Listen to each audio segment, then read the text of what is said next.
Praise the Lord Jesus Christ. எனக்கு அன்பார்ந்த தேவ ஜனமே, என்கரேஜ் பை ஹோலி ஸ்பிரிட் இந்த சீரீஸ்க்கு நான் உங்களை வரவேற்கிறேன். ஆவியானவருக்கு நான் மிகவும் மனதார நன்றி சொல்கிறேன். என்னோடு கூட ஏசாயாவின் புஸ்தகம் 66வது அதிகாரம் 2வது வசனம், ஐசையா சாப்டர் 66 verse 2, அதில் செகண்ட் ஆஃப்.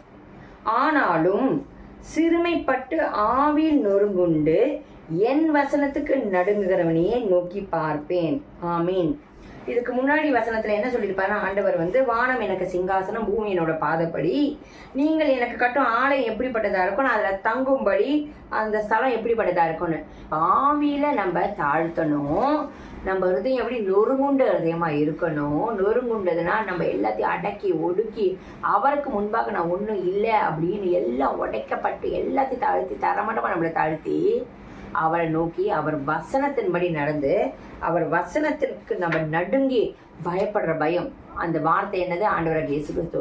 ஸோ ஆண்டவராக இயேசு கிறிஸ்துக்கு நம்மளுக்கு பயப்படுற பயம் நம்மளோடு இருக்கச்சே, அப்படிப்பட்ட ஆவி உடையவரை தான் தேவன் கண்ணோக்கி பார்ப்பாராம்.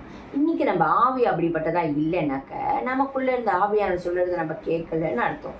இன்னைக்கு நம்ம சுய பரிசோதனை பண்ணி பார்த்து ஆவியானோட சத்தத்தை கேட்டு தேவனுடைய வசனத்துக்கு நடுங்கர்களாக இருப்போம். ஆவியில நொறுங்குண்டவர்களாக இருக்குச்சு. நிச்சயமா தேவன் நமக்குள்ள தங்கியிருப்பார். அந்த இடத்துல ஆண்டவர் பிரியமா இருப்பார். வாங்க நம்ம ஜெபிக்கலாம். எங்கள் அன்பின் பரலோக தகப்பனே, உம்மை துதிக்கிறோம், ஸ்தோத்திரிக்கிறோம்ப்பா. ஆவியானவரே, நீர் எங்களோட சரீரத்தில், எங்கள் ஆவி ஆத்மா இந்த சரீரத்தில் நீர் வாசம் பண்ணும்படியாக எங்களை விட்டு கொடுக்கிறோம். ஆண்டவரே, உங்களுடைய சத்தத்தை கேட்டு, ஆண்டவரே, உங்களுடைய வசனத்துக்கு நாங்கள் நடுங்குறவர்களா இல்லாதபடிக்கு, ஆவியில நொறுங்குண்டவர்களாக இல்லாதபடிக்கு என்னென்ன காரியங்கள் தடையா இருக்கும் எல்லா காரியத்தையும் ஆவியான உணர்த்தி இப்பொழுது அது எல்லா தேவ ஜனங்களை அப்புறப்படுத்த உதவி செய்வீராக ராஜா. நாங்கள் எப்பொழுதும் ஆவியில் ஆண்டவரை நொறுங்குண்டு எங்களை தாழ்த்தி உங்களுடைய வசனத்துக்கு பயந்து கீழ்ப்படிந்தவர்களா இருக்க உதவி செய்யுங்க.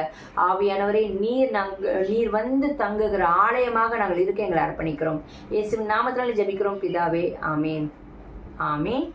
நம்ம தான் ஆவியானவர் தங்குகிற ஆலயமா இருக்கும். அது பரிசுத்தம் உள்ளதா இருக்கணும், தேவனுடைய வார்த்தைக்கு நடுங்குகிறதா இருக்கணும், கீழ்ப்படியதா இருக்கணும்.